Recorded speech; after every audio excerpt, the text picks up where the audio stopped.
Greetings, comrades. This is Upcoming Caleb back with another unboxing video. I mentioned in my Saturday's video, this is going to be a pretty interesting video because, well, as you see the title of the video, I spent $140 on one controller. Now, before we continue, a little bit of a backstory. Many of you know I've been taking care of my father, dealing with cancer and constant nausea fits and stuff like that, and been running errands for him, taking care of stuff around the house, and even taking him to symptom management in case of emergencies, especially lately with his nausea attacks, not being able to keep anything down. And yeah, every now and then he gives me and my nephew $100 each to, as a thank you for all the work that we've been doing and helping him out and stuff. And yeah, that's the only way I was gonna bite the bullet for one of these. And yeah, this was $140. This is the sale price. They actually go a little more than this, but I've been curious about this for a while now, and yeah, I'm gonna see how this is. So here we go. That's right. I decided to buy an Xbox Elite controller, Series 2. Now, I'm a bit skeptical about this controller when it first came out, at least the first Elite controllers back in the Xbox One days, because I heard they had reliability issues. Like sometimes the thumbsticks wouldn't work when you swap them out, or the D-pad might get a little messy, which I've heard they ironed out the issues with this version, but I won't know until I try it out, because yeah, here's a big reason I didn't get Elite controllers, because of the price. When they first came out, they were $150. Like, seriously, let me put this in perspective. My SteelSeries keyboard cost less than one of these. But this is the Elite Series 2 controller, and this goes for $180. Now, there's a bit of confusion. There's actually two different versions of the Series 2 controller. There's the standard version right here, the one I got. There's also a core version, which comes in different colors and has many of the same features, but it leaves a few features out, like you can't change out the thumbsticks or I believe the D-pad, I'm not sure, but it does leave a few things out, which is why it's cheaper than this one. And like I said, my dad's generous allowance, for helping out and stuff, was the only reason I bit the bullet for one of these. And yeah, I'm curious how it is. And of course, didn't bring my knife with me. I don't think I'm going to need it. It's just one little. Actually, yeah, definitely don't need it because this is a little pull tab. But before we open it, yeah, basically, for those who don't know, the series, the Elite controllers, they're known for their customizability. Like, you can swap out the D-pad, a regular D-pad, for this weird, like, octagonal pad. I'm not sure what you want to call that. And apparently this is so good they actually implemented this into the current Xbox Series controllers, which I really like. I actually prefer this with it. And I will say even this D-pad, we can all agree, is a lot better than the one on the 360 controller, you gotta admit. But what's interesting, it also comes with these little paddles, which you plug in the back of your controller. You can mount for additional functions, and really handy for like fast-paced games, first-person shooter like Call of Duty and stuff like that. And another interesting thing, different heights of joysticks. So basically, like the higher joysticks, allow for a little more precision. It's like weird Controls Freak add-ons that you plug on top of the standard joysticks. Yeah, it's kind of like that. And have a little tool which you use to tighten up the joysticks and whatnot.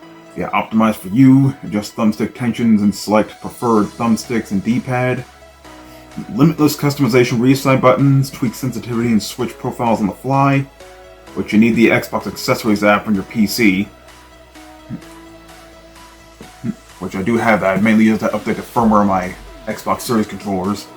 Extend your gameplay, stay in the game with a rechargeable long life battery and durable components. So yeah, this does have a built-in rechargeable battery, which yeah, the standard Xbox Series controllers, they don't. But they do sell rechargeable battery packs. But here, the battery's built in. So much like the PlayStation 5 controller, the Switch Pro controller, and of course the 8-bit DO controllers. Yeah, built-in batteries, so that's really nice. Built for performance, fire faster with hair trigger locks, and achieve greater control with paddles. Yeah, curious how this works out, because the 8-bit DO Ultimate controllers, they had two like grip buttons. I wager it work like that, but a little different. They're like paddles instead of like dedicated buttons. So anyway, let's go and take this out.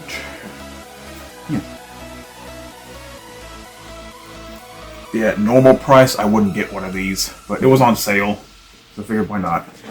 And as I'll do the open this up, and well, look at that, it comes with a carrying case as well. Just like the 8-bit DO controllers. And those are like half the price. Okay, anything else? It's a little heavy, so I'm sure there's something else in here. Yep. So I've got a braided cable.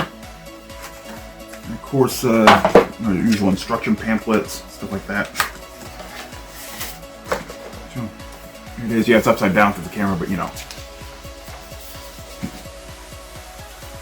Yeah, you get the controller, carrying case, a charging dock. That's pretty handy. Type-C cable, nice, like that it's braided. Got the thumbstick adjustment tool, the 2 interchangeable D-pads, 6 interchangeable thumbsticks. It seems there's only one long one. So that's, I wager that's made for the right thumbstick for like aiming and stuff, because that's not what you're gonna use it for. And the 4 paddles.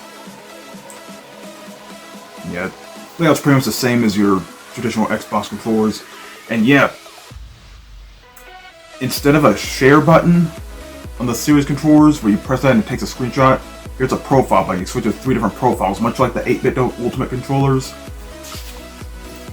That's really neat. Oh, that's pretty cool. You can charge it in the carrying case. So you got that little port in there with the Type-C connector there. Okay, so you can charge it while it's in the case, charge it on the dock, or just charge it to the Type-C port on top already. Okay, so we got charging pins, okay, that's for the dock. The hair trigger locks. Okay. And the pair button, of course. And indicators. Red means it's low. Flashing battery is charging. Green battery is charged. Yeah, you know how to connect controllers. And yeah, one of the reasons I wanted to get was A, it was on sale, and B, you know, kind of curious how these controllers perform. Like, I'm not a competitive gamer by any means. I play casually, but you know, curious to see what kind of benefits these extra features will have. So close that. And another thing, nothing's set in stone. Maybe next month, maybe on Christmas Eve, I'm not sure. I'm contemplating getting an Xbox Series X. You know, part of me misses Xbox, and it's the first time playing an Xbox console since the 360. It's been nearly 10 years since I last played an Xbox console. Actually, it's been 10 years since I played consoles in general. Up until recently when I got that Switch from my nephew, which I still appreciate. Okay. Sorry if I sound a little quiet, you know, it's still kind of sore early in the morning, and Dad's kind of resting. He's been sleeping well, thanks to the body pillows my sister gave him.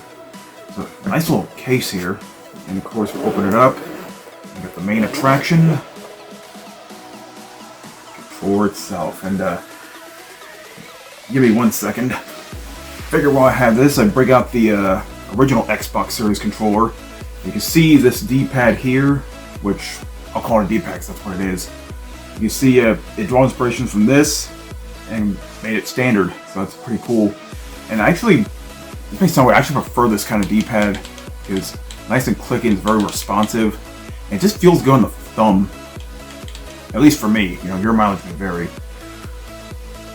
Yeah, you can definitely see the similarities. Of course, Xbox controller is kind of hard to screw that design up. Anyway, here is the controller itself. Ooh, it has a nice weight to it. Makes sense, it has a rechargeable battery. Okay, we got the paddles in there already, so nice and clicky. Okay, nice, and that's a nice like texturized grip on the sides here, so that's really, really comfortable there. Yeah, good thumbsticks. Feel a little. There's like sticky stuff on there, but yeah, it feels about as good. You know, actually, these feel like it's a tad bit more comfortable. But of course, you can always swap them out for these joysticks here. You got a little convex one, and here's that longer one. Okay, and okay, there's a charging dog. It has a little felt on it, so I'm not sure if you're supposed to take that off or not. But yeah, there's that octagonal D-pad. Not a circle, but you know, sort of octagonal, sort of. Yeah, that feels really nice, and that's cool. You can see where it got the inspiration from there. There's a profile button, the standard menu and pause buttons, face buttons. Oh yeah, the trigger's a little textured too. I didn't notice that. That's nice. And yeah, there's a Type-C port for charging, and of course there's the charging rings, so you plug it into the dock. You charge it there as well. Can you take this out? Oh, this is really heavy. I'm surprised it's actually magnetic. I think it is. Let me check my desk here. Yeah, it's magnetic. So if you want, you can stick it on the side of your desk. Though won't be as good holding this. I guess you could charge it with this felt pad on, because it just needs those contacts in there, and it'll charge. So anyway, these hair trigger things. I guess that's for the Proteus. Okay, you got full travel now. What if I said to? Oh yeah, it's won't be as much travel. These bottoms out there, and you said here. They don't move that much at all. It's like you could say the original Elite controller had these, so you could say this is the precursor to the DualSense's like adaptive triggers. So yeah, I might try this out with Call of Duty, see how it performs there. But yeah, so let me check the instructions real quick, because it does mention. Yeah, it does mention you can swap off the thumbsticks. I just need to know how. Not that I'm really going to, at least not at first. Okay, so we got.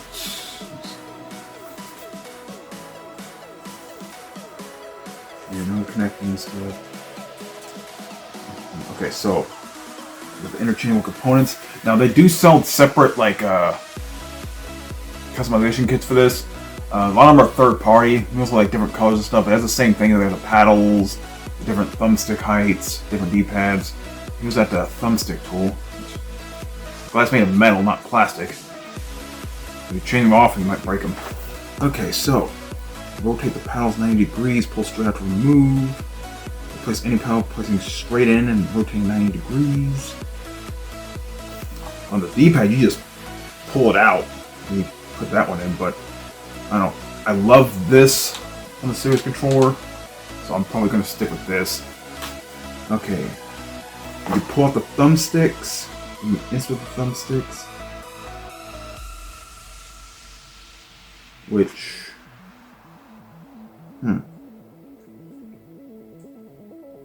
Use the thumbstick joint to select one of 3 thumbstick tensions. Okay, that's to increase the tension of the thumbsticks. Okay, rotate clockwise to increase. Or the counterclockwise to reduce. Okay.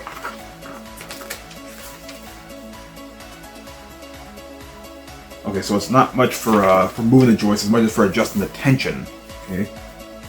I'm not super well versed in the Elite controllers. All I know is that they're customizable and they're expensive. Like, I see a lot of RGB LED mechanical keyboards that go for less than one of these.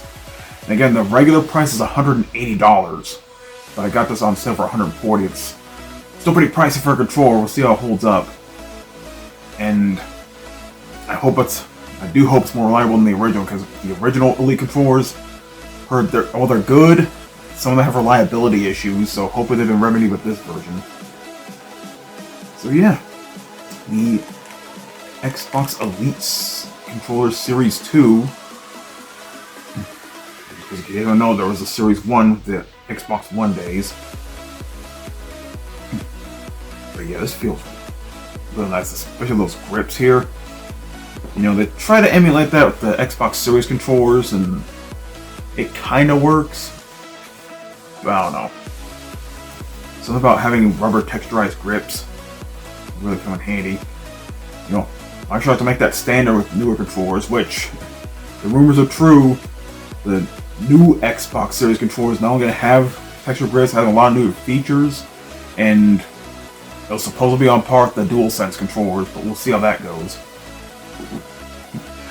So anyway, yeah, Type-C cable, gonna go and charge this thing, and I'm gonna have some fun with it, see how it goes. So yeah, Xbox Series, or Xbox Elite controller Series 2. Yeah. Because in a way, I'm kind of glad I got one of these, especially since it was on sale. And I'll see what kind of advantage this gives me. So anyway, this is Unforgiving Caleb signing out. Have a good day. Even when you feel low, you can still go. Even when you feel slow, you can still go. Even when there's no hope, you can still go. I never answer to no, man, I still go.